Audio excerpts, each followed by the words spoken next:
c'est-à-dire nous allons déterminer ses bords, son axe, son débit et sa profondeur. Alors maintenant j'utilise la baguette en Y, c'est une baguette d'olivier. Je la maintiens en tension et j'avance dans le sens perpendiculaire à l'axe de la veine. Je cherche le premier bord. Voilà, ça c'est un point du premier bord. J'avance pour détecter l'axe de la veine.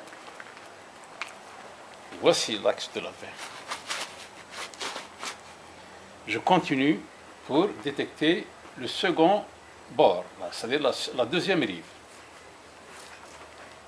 Voilà la deuxième rive, le point de la deuxième rive.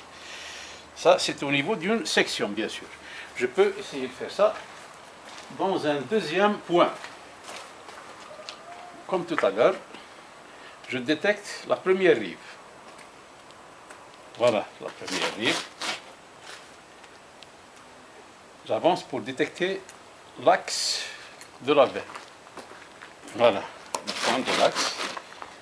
Et ensuite, le second bord, c'est-à-dire la seconde rive. Voilà, la seconde rive. Bon, bien sûr, ayant déterminé deux points, entre les deux points de l'axe, on peut dire que c'est l'écoulement de la veine. Comme ça, ici. Bon, une fois déterminé les bords au point de l'axe choisi, et le débit en ce point aussi. Alors, je redétecte l'axe de la veine. Voilà. Et en cet axe, j'essaye de trouver la profondeur du fond de la veine d'eau, en mètres. Alors, la profondeur de cette veine d'eau, en mètres, est de 1 mètre, 2 mètres, 3 mètres, 4 mètres, 5 mètres, 6 mètres, 7 mètres, 8 mètres. Donc, en ce temps, nous sommes au mois de février, la profondeur de cette veine est à 8 mètres du fond de la veine. Bon. Ayant déterminé la profondeur, essayons de déterminer le débit en mètres cubes par heure.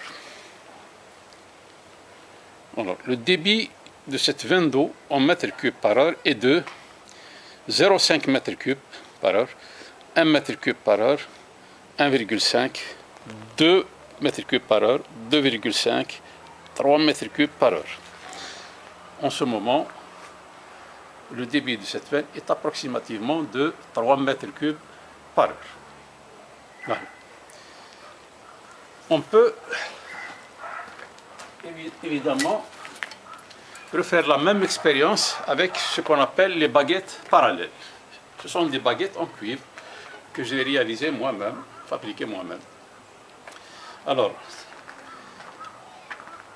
ma convention mentale à moi est que ces baguettes parallèles au sol, quand je m'avance dans le sens perpendiculaire à l'axe de la veine, vont s'ouvrir sur les rives et aller dans le même sens qui est le sens de l'écoulement de l'eau au niveau de l'axe. Alors commençons. Voilà. Voilà. Voilà. Je suis sur la première rive. Les baguettes se sont ouvertes. J'avance encore. Voilà. Et au niveau de l'axe, les deux baguettes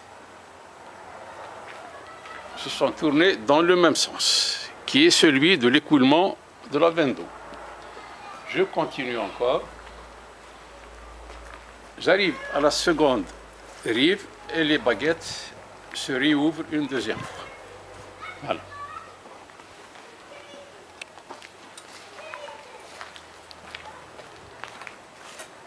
Je peux maintenant déterminer avec le pendule. C'est un pendule que j'ai fabriqué moi-même. Bon, c'est un bouchon d'une bouteille de parfum que j'ai fabriqué. C'est de la veine, là où le courant d'eau est plus fort. Et dans cet axe, je vais essayer de déterminer la profondeur et le débit.